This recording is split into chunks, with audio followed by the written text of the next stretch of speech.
Postgrad means you apply to do MRCB, you try to do physician, you try to do any other thing. It's specialization. That is where they actually goes into specialization. So government actually support a lot of this effort, and a lot of government hospital doctors goes through the normal government path of being a specialist. So they goes into UD 52.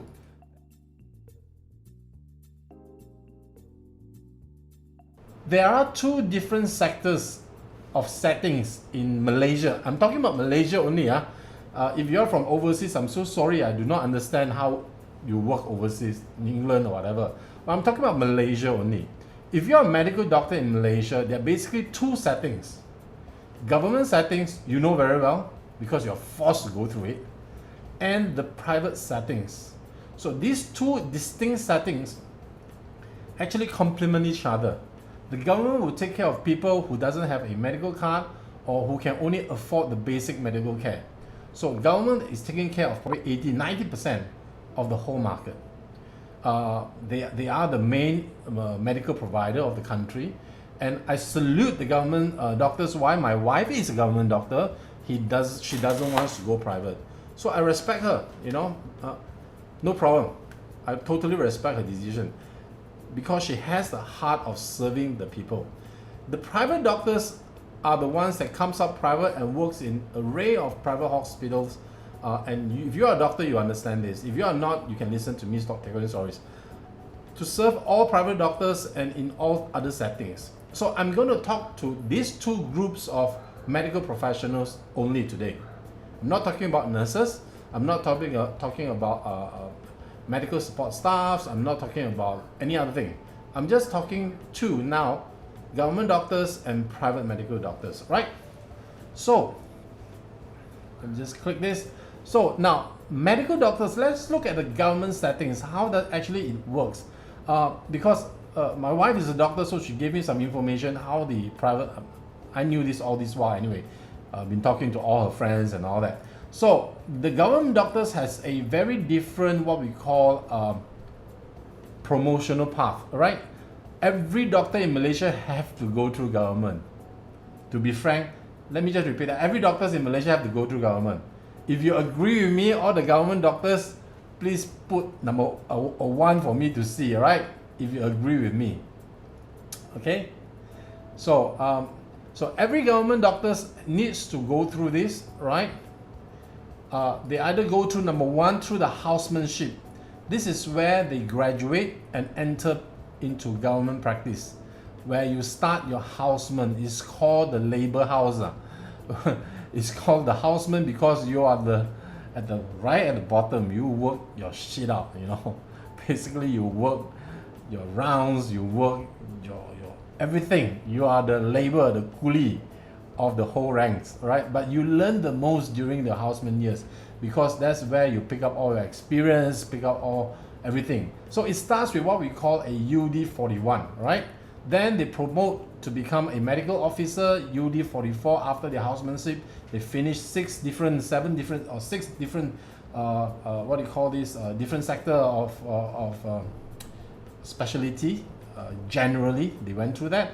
Then they go to UD 44. Then they apply to do postgrad. Postgrad means you apply to do MRCB, you try to do physician, you try to do any other thing. It's specialization. That is where they actually goes into specialization. So government actually support a lot of this effort, and a lot of government hospital doctors goes through the normal government path of being a specialist. So they goes into UD 52. Then after that, when they become a specialist, they progress to be senior specialists, to be consultants, to be head of departments, and to do all that. So then they rise to an income bracket of UD 54, or some of the senior guys will become JUSA. So for all of you who don't understand this, don't bother understanding. For all the doctors, they know what I'm saying, okay?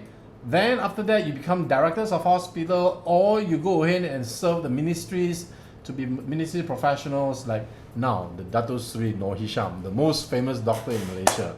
So that is actually the career path of a medical doctor if you serve in a government. So, but the private settings is different. So when do actually government doctors come out to do private? a lot of them will come out to do private right after they finish specialization, or a lot of them will come out government even before that. Some chose not to become government specialists. They chose to become GPs in the private world. So the private doctors actually has a few different settings. Number one, they become general practitioner. After the housemanship, they serve 3 years in a government hospital, then they quit.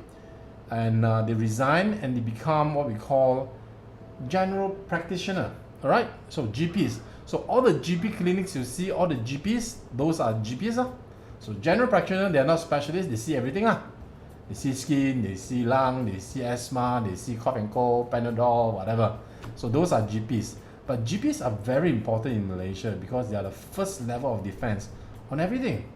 Every one of us, every Malaysian seen a GP before. So be thankful, GPs are very important.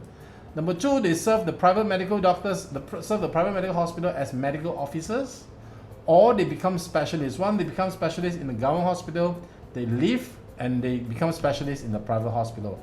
That is a more normal path that a lot of doctors actually do. All right. Then consultants, once they become a senior specialist, they become consultants, they head a department or they head a small department in the private hospitals. Then medical directors, they become medical directors for various kind of for the hospital. Some become CEOs. A lot of medical directors of private hospitals are doctors. So those are the career path that they goes to. And then the last one will be company medical heads. What is company medical heads? Like AIA, we have doctors who runs the claims department, we have doctors who runs the underwriting department, we have doctors who are medical officer who actually looks at medical reports and all that. So some doctors chose a corporate career path. They didn't want to see patients anymore. They chose a corporate career path and they become company's medical head. So those are what we call private doctors. But today, I am focusing on two groups of doctors. Today, I'm focusing on government servants, the government doctors, and I'm focusing on the private medical practice doctors only. I'm not talking about company heads. I'm not talking about doctors who serve in companies as medical directors. I'm not talking about doctors who serve in big corporates, okay? I'm just looking at private medical doctors and government service doctors, those who still see patients and still works in the government settings and still works in the private settings, okay, and see patients, all right?